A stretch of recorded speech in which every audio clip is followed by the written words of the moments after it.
گرنگ نییە خانووەکەت چۆنە. ئێستێمە زۆر جار کە کچ بە شوو دەدەین لە مەجلیسەکانە دانیشتوین ئەڵێ وەڵاهی هەر خانوویەکی 100 مەتری هەبێ بچێتە ناویەوە.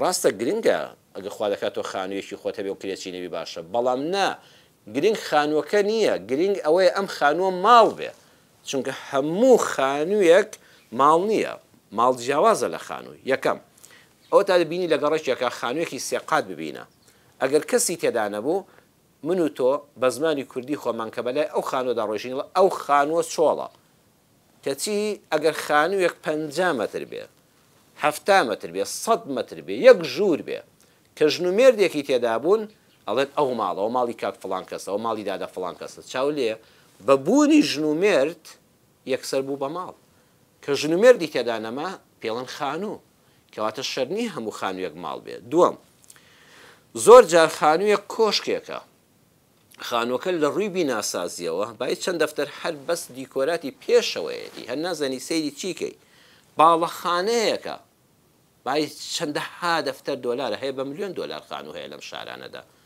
بەڵام ماڵێکی پڕ لە ئاژاوەیە لە چوارچێوەی ناو ماڵەکەەوە لە مەدخەلەکە بڕۆ ئەو دیوەوە هیچ حرمەتێکی تێدا نەماوە، نە ژن حرمەتی پیاوی دەگرێت، نە پیاوەکە حرمەتی ژن دەگرێت، نە منداڵەکان دەزانن دایک و باوک چییە، ینی باوکو دایکیان دەزانن، دایکیان وەکو خزمەتکار و چێژلێنەر، باوکیشان وەکو حەماڵی بازاڕ و پارە پەیدا کرد.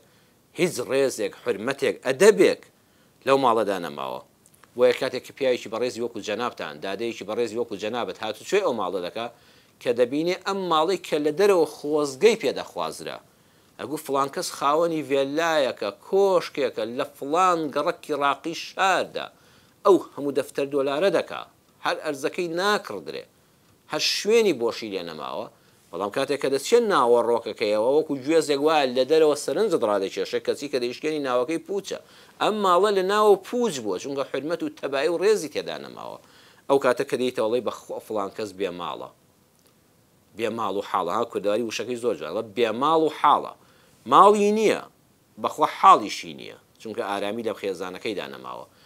باشە بۆ ماڵی نییە، ئێم کۆشکە ئەڵن کاکەوە خانووە، بەس خانووی هەیە بەڵام ماڵی نییە. بۆیە دایمە دوعا بکەی کەوا خوای گەورە ماڵت پێ ببەخشێ، نەک هەر خانووت پێ ببەخشێ. ئەگەر تۆ کرێچی هەر دوعایەوە مەکە خوایە گیان خانوویەکەم بدەیتێ، ناوەڵە بڵێ یا ڕەبی خوایە ماڵەکەم پێ ببەخشی، خانووەکەم ماڵ بێ. ئەینە زۆر جا عەرزم کردن دەکرێتەوە کۆشکێکت هەبێ بەڵام بێ ماڵ و حاڵیش بی.